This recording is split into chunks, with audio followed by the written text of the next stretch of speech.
Futbol üzrə Azərbaycan 1-ci divizionunda qaliblər mükafatlandırılıb.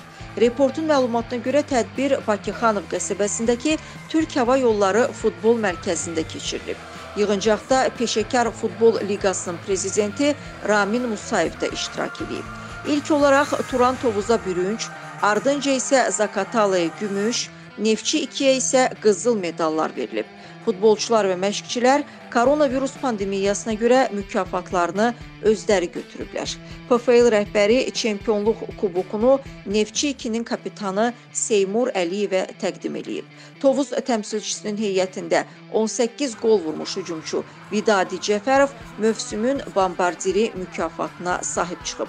Qeyd edək ki, ötən mövsüm pandemiya ilə əlaqədar yarımçıq dayandırıldığından qaliblər ayrı-ayrılıqda mükafatlandırılmışdılar.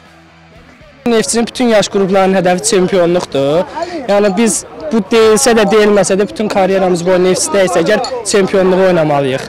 Sezon başlayanda heç bizə də deyilməmişdi, məqsəd də qoyulmamışdı ki biz birinci yer tutaq.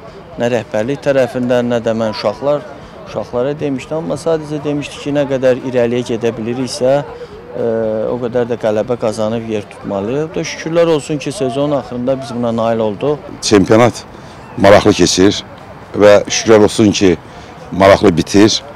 Həm birinci, ikinci yer üçün, həm üçüncü, dördüncü yer üçün mübarizə gedir. Bu da çempionatın, mən deyərdim ki, ədalət keçməsindən xəbər verir. Çempionlar Liqasında, Avro Liqalarda bizi təmsil edən komandalar necə ki, əvvəlki kimi özünü doğruldurdu, sevindirdi da keçləri. İnşallah bu ilə də sevindirsin bizləri.